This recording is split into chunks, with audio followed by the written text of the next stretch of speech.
Hello my dear students, मैं engineer आकृति 1 फरवरी 2022 को बिहार बोर्ड ने जो एग्ज़ाम लिया उसका शॉर्ट आंसर मैं करवा रही थी। उसका पार्ट 2 1 to 10 मैं करवा चुकी हूँ।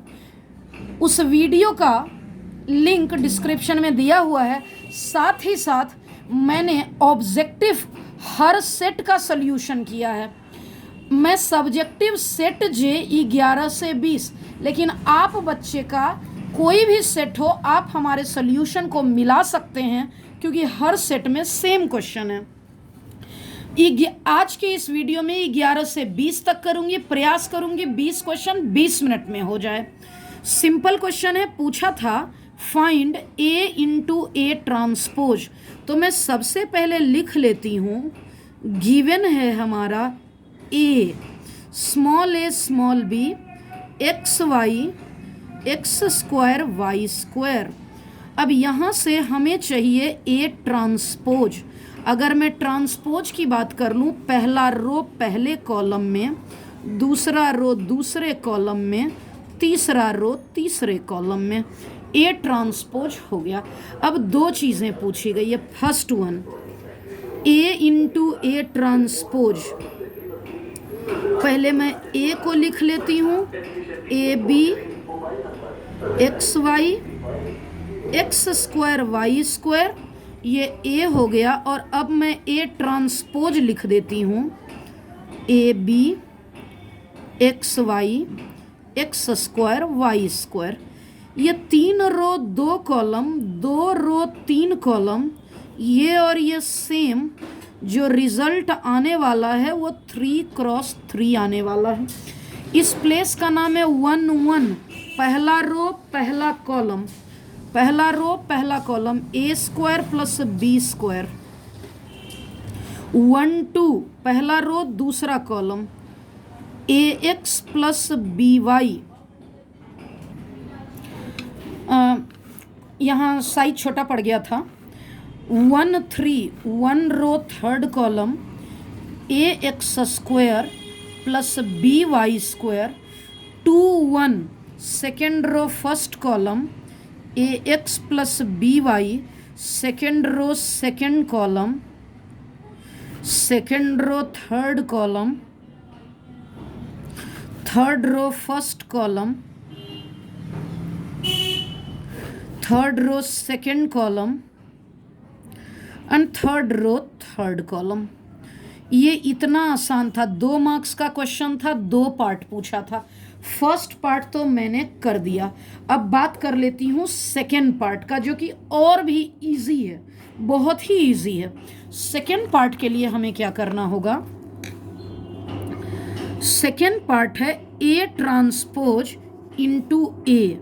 तो पहले मैं ए ट्रांसपोज लिख लेती हूँ यहाँ से देख के, a x x square b y y square. 2 row 3 column. और अब ए लिख लेती हूँ यहाँ से, a x x square b y y square. और इसका ऑर्डर 3 रो 2 कॉलम। ये 3 और 3 कैंसल आउट। हमारा जो रिजल्ट आने वाला है वो 2 रो और 2 कॉलम। इस प्लेस का नाम 1 1, this into this, a square x square x 4। इसका नाम 1 2, first row second column, a B x Y x, a B x Y x square Y square, b a x Y x square Y square. 2 2 b square y 4। और यही हमारा complete answer आ चुका। अब हम लोग बात कर रहे हैं नेक्स्ट क्वेश्चन की। क्वेश्चन नंबर 12 का बात कर रही हूँ। कितना सिंपल क्वेश्चन है। वैल्यू ऑफ डिटर्मिनेंट निकालना है। इसमें एक गौर से एक प्रॉपर्टी देखना होगा। कैसी प्रॉपर्टी? यहाँ क्वेश्चन में मिस्टेक है, 23 लिखा हुआ था। क्या कोई प्रॉपर्टी इस क्वेश्चन में लग सकता है? एक बार देख लीजिए। 23 36 63, 12 10 26, 11, 26, 37। अगर मैं इस पर गौर करूं तो इन दोनों का सम ये है, इन दोनों का सम ये है, इन दोनों का सम ये है। मीन्स मैं कॉलम 2 में करने जा रही हूं कॉलम 2 प्लस कॉलम 3। मैं first column as it is copy करने जा रही हूं। हो गया। सेकेंड कॉलम, ये तो मैंने जस्ट कॉपी फिर से वापस से कॉपी कर दिया। मुझे इस ऑपरेशन को लगाने के बाद करना था first column copy, second column में दोनों को जोड़ के 12 प्लस 11 23, 26 प्लस 10 36, इन दोनों को जोड़ दी 63। कॉलम 2 में चेंजेज होना था, column 3 as it is copy हो गया। क्या ये दोनों आइडेंटिकल हो गया? आंसर 0। लॉजिक भी देना होगा। क्या लॉजिक देना होगा?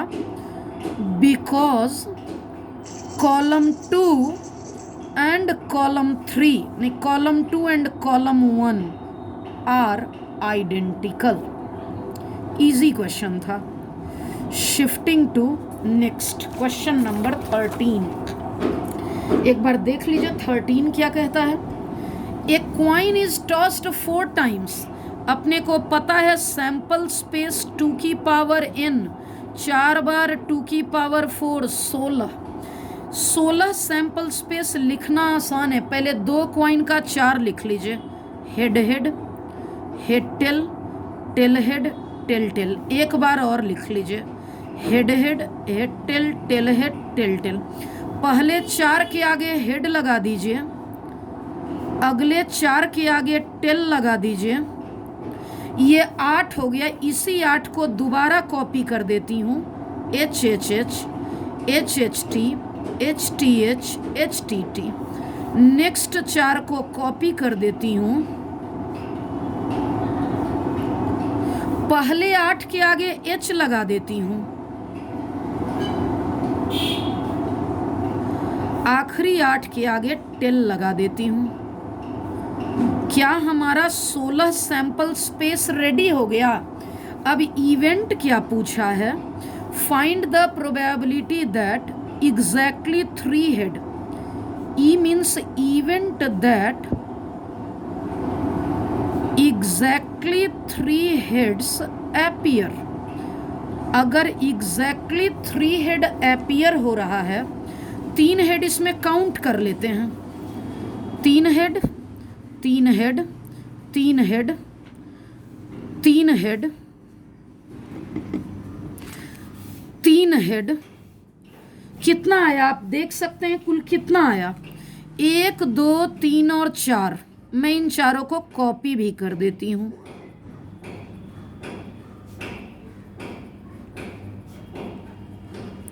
मैंने कॉपी कर दिया। एन ई हो गया 4।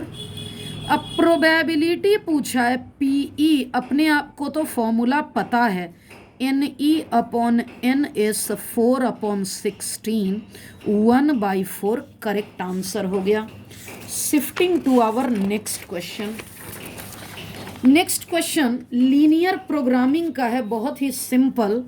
इसमें कर्व पहला है हमारा 3x + 4y <= 2 और दूसरा कर्व है x > 0 y > 0।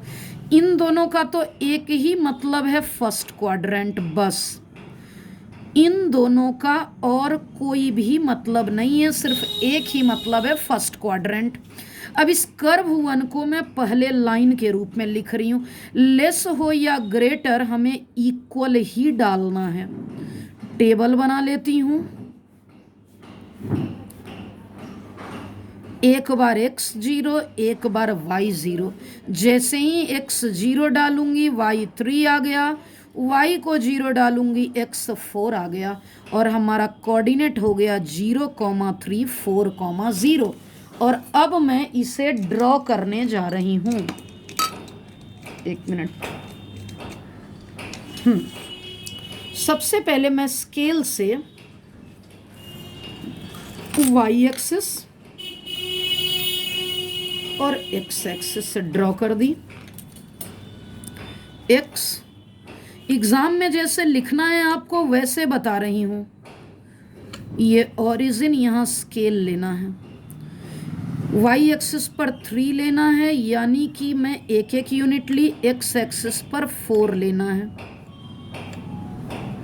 यानी मैं कर रही हूँ 1 centimetre on both axis equal to 1 unit. 0,3 यहाँ पे, 4,0 यहाँ पे। मैं इस लाइन को शेड कर देती हूँ। जो बच्चे लीनियर प्रोग्रामिंग का यूट्यूब पर हमारा 2 वीडियो है सिर्फ उसको देखे होंगे, ये क्वेश्चन कभी गलत हो ही नहीं सकता है। और अब क्योंकि दोनों तरफ बीच में प्लस है और लेस है, प्लस है तो शॉर्टकट लगेगा, लेस है तो लेफ्ट शेडेड होगा। और यहाँ फर्स्ट क्वाड्रेंट है इसलिए हमारा यही शेडेड पोर्शन होगा।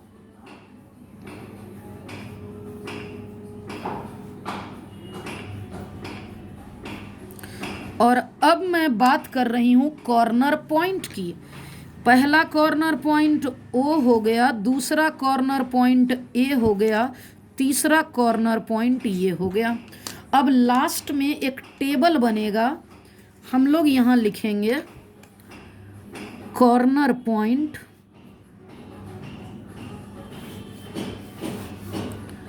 Value of Z.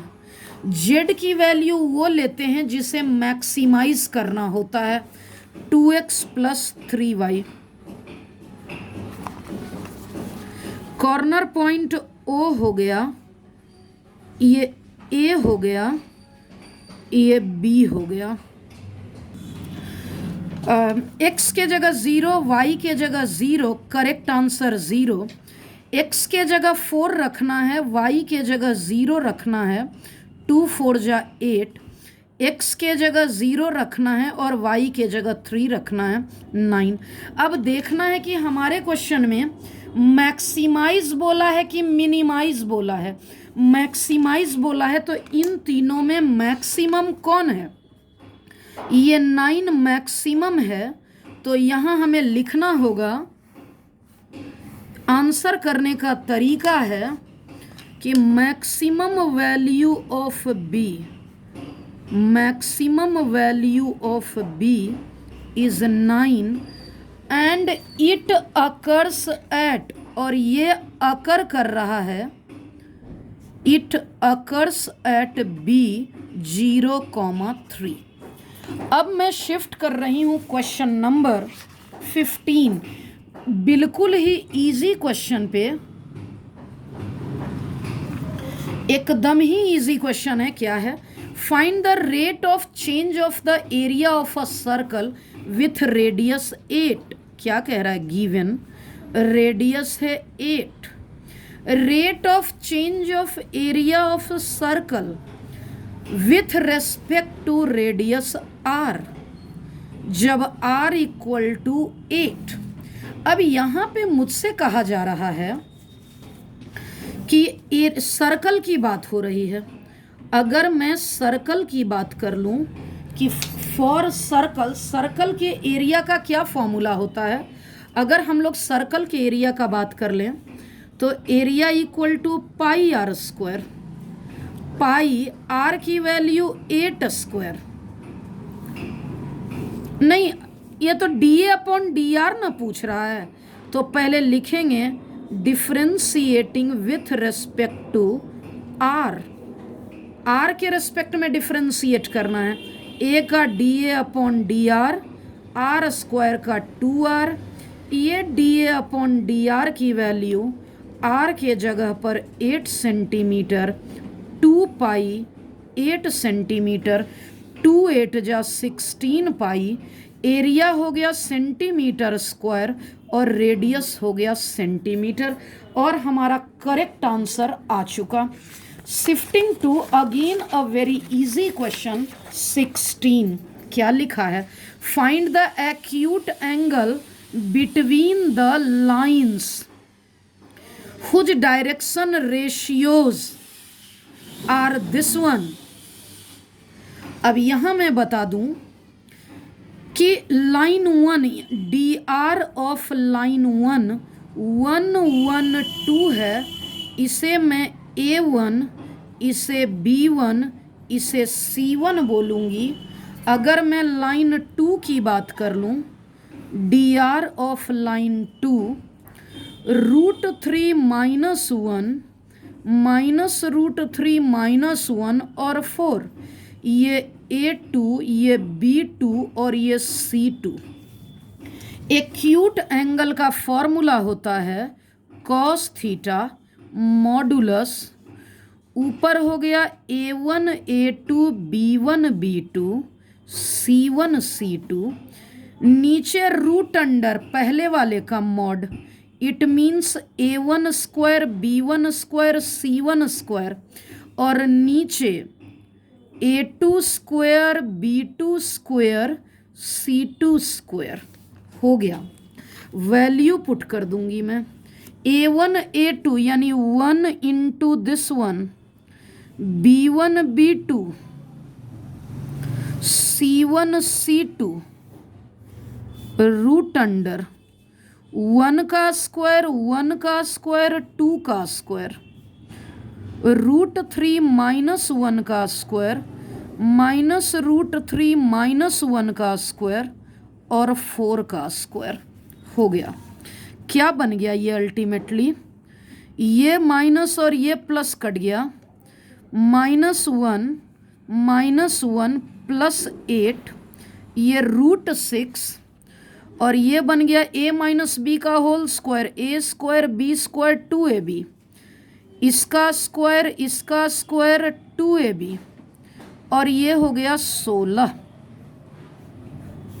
ये और ये चला गया, अल्टीमेटली 8 - 2 हो गया 6, ये √6 और ये रूट अंडर 3 3 6 2 8 और 16 24, √6 से √6 कट गया और 24 को 2√6 बोल सकते हैं। कॉस थीटा की वैल्यू 1/2 आ चुकी, यहाँ कॉस थीटा 1/2 आ चुका, इसका मतलब थीटा हमारा 60 डिग्री आ चुका, क्योंकि कॉस थीटा की वैल्यू 1/2, इसलिए थीटा की वैल्यू π/3, π/3 मीन्स 60 डिग्री। आसान सा क्वेश्चन था और क्लियर हो चुका। क्वेश्चन पूछ था फाइंड द एक्यूट एंगल दोनों लाइन के बीच, तो हमारा एक्यूट एंगल 60 डिग्री आ गया। अब मैं 17 नंबर क्वेश्चन की बात कर रही हूँ। बहुत ही सिंपल और छोटा क्वेश्चन है।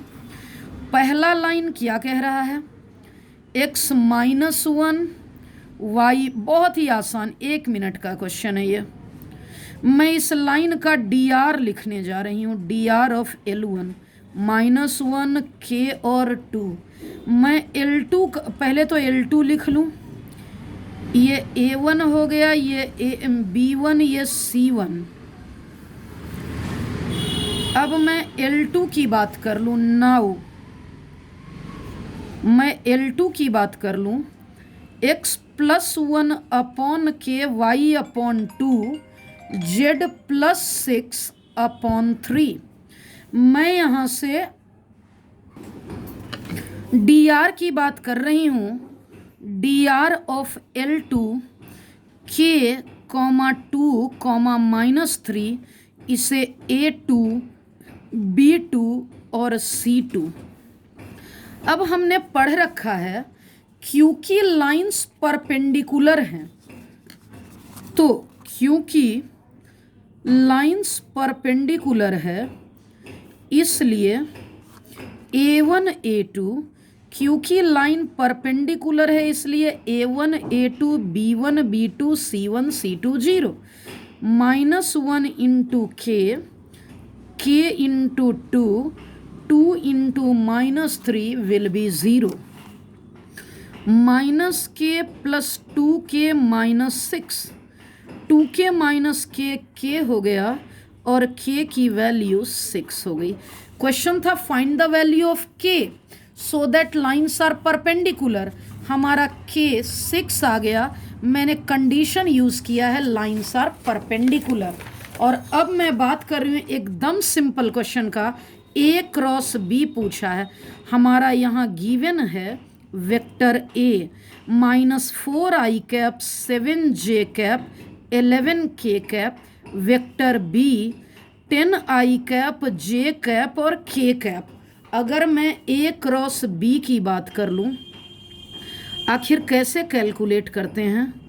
i cap j cap k cap, a का तीनों कंपोनेंट, बी का तीनों कंपोनेंट 10 1 और 1।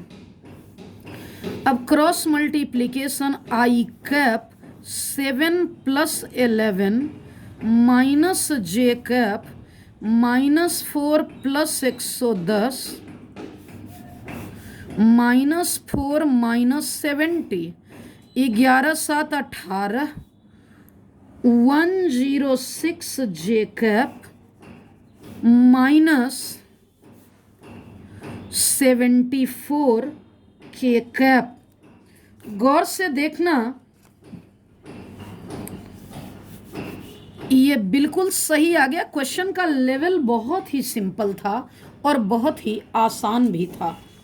मैं बात कर रही हूँ क्वेश्चन नंबर 19 की। ए डॉट बी क्रॉस सी पूछा है गिवन। मैं मान लेती हूँ इसे vector A 2i 3j + 4k, और मैं इसे वेक्टर बी मान लेती हूँ 7i 8j 9k। मैं इसे वेक्टर सी मान लेती हूँ 9i 5j 5k। मुझसे पूछा है vector a dot b cross c. यहाँ मुझसे a dot b cross c पूछा है, मतलब STP पूछा है। इसे डिटर्मिनेंट के हेल्प से निकालते हैं। ए का तीनों कंपोनेंट, बी का तीनों कंपोनेंट, सी का तीनों कंपोनेंट। ये आ गया 2 × -40 + 45 + 3 -35 + 81 + 4 -72। ये 5 आ गया, 5 2 × 10, 3 × 46। अगर मैं कैलकुलेशन कर लूं,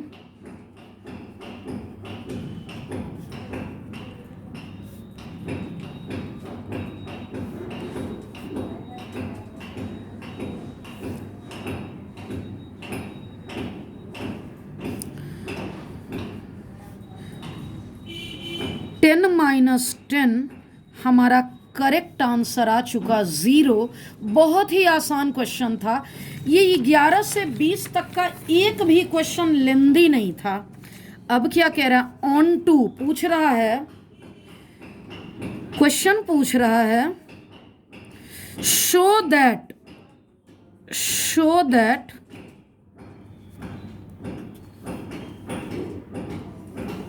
द फंक्शन। मैं यहाँ कुछ क्वेश्चन में गड़बड़ है, इसलिए मैं ओरिजिनल क्वेश्चन दिखाती हूँ।